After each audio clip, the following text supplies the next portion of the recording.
Hello, I am the Roy Larson, and this is the report on your league and related stories of note for Week 2.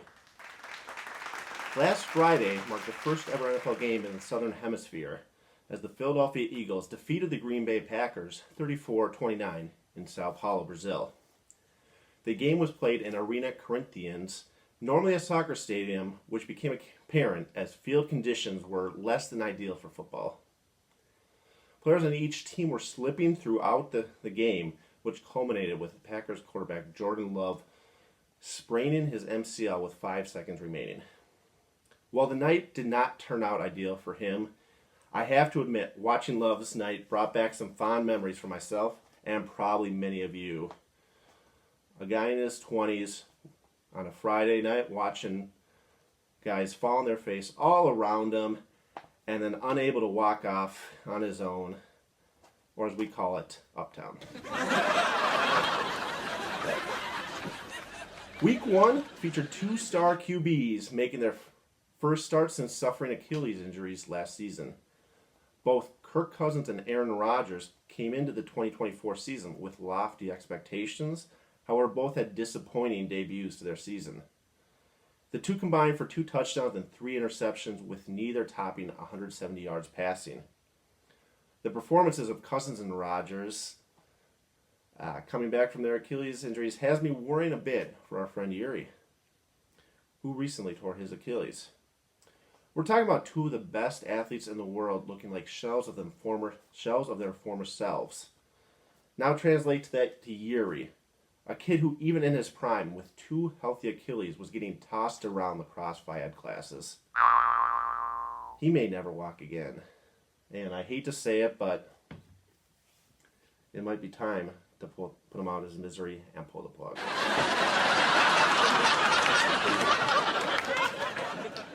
Hours before kickoff on Sunday, Dolphins star receiver Tyreek Hill was detained by police in Miami, being put in handcuffs and then forced to the ground by officers. Hill was eventually let go by police and able to play in Sunday's game, putting up 130 yards and a touchdown. Even after the game, rumors continued to swirl, with details of the incident remaining as unclear as Sean Clasby's strategy of spending a quarter of his draft budget on Travis Kelce. An investigation into this ordeal is still in process, but Hill was ultimately cited for reckless driving. Let's just be thankful that Stephen Gray and Ben Larson weren't in Miami during our draft, because they could have faced similar fate as Hill and got charged with reckless driving for being asleep at the wheel during our draft. And that will bring us to our power rankings for Week 2. At number 12, we still have Rob and Ben Gray. They had a solid week, but ultimately lost me by less than a point. You have to feel a bit sorry for Ben with how everything played out. I mean, with his 8 o'clock bedtime, he was unable to stay up for the Monday night game and had to read out about it the next morning. And then that surely put him in a bad mood for his painting class. Especially now, considering that he had nothing to bring to show and tell except for a big fat L. Woo! David DeLuga is next at 11, and all dead last DeLuga, jokes aside, it really was a tough week for David, who in addition to his poor performance, lost Puka Nacua for multiple weeks. After the way everything played out, 11 might just be too generous for him. At 10, we've got Steven. For Steven, Derrick Henry is going to really need to step up for him, because if he doesn't produce like a top 5 running back, Steven might be a little too reliant on CeeDee Lamb having huge games week after week. Yuri and Ben Larson come in at numbers 9 and 8. And even though Yuri did beat Ben, I still got Ben 1 spot ahead of Yuri. Now, that's only because of Jordan Love's injury. Yuri's going to have to find a way to replace him. He's got Caleb Williams on his roster, but is he brave enough to go with Caleb after his Week 1 performance? We'll see. As for Ben, his wide receiver room might be both a blessing and a curse. He has 6 startable options at the position, but that means each week he's going to have to decide which 3 to start and which 3 to bench. and then ultimately have to live with any regret that may come along with that for choosing the wrong one week after week. Next up at 7, I've got Sean.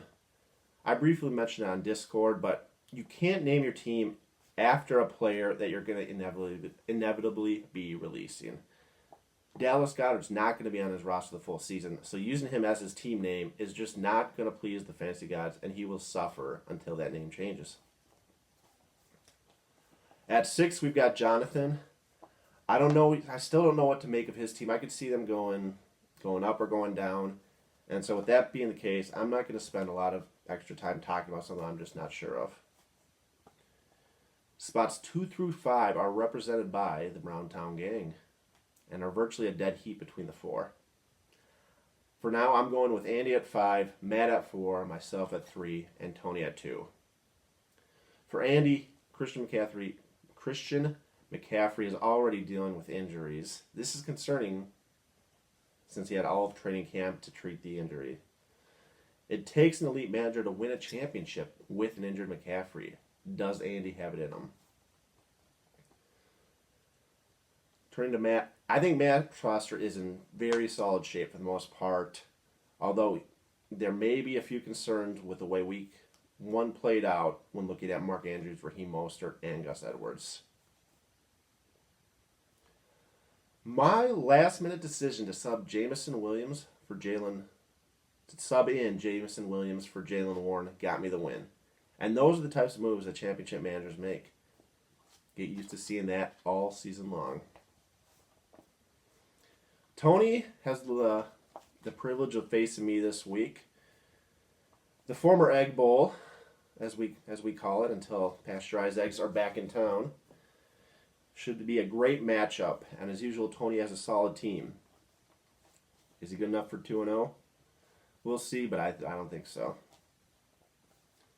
Finally, at number 1 is Brady, who just continued with where he left off last season, both making great decisions and having everything fall his way. Kudos to Brady. That's all I've got for this week. Good luck to everybody not named Tony.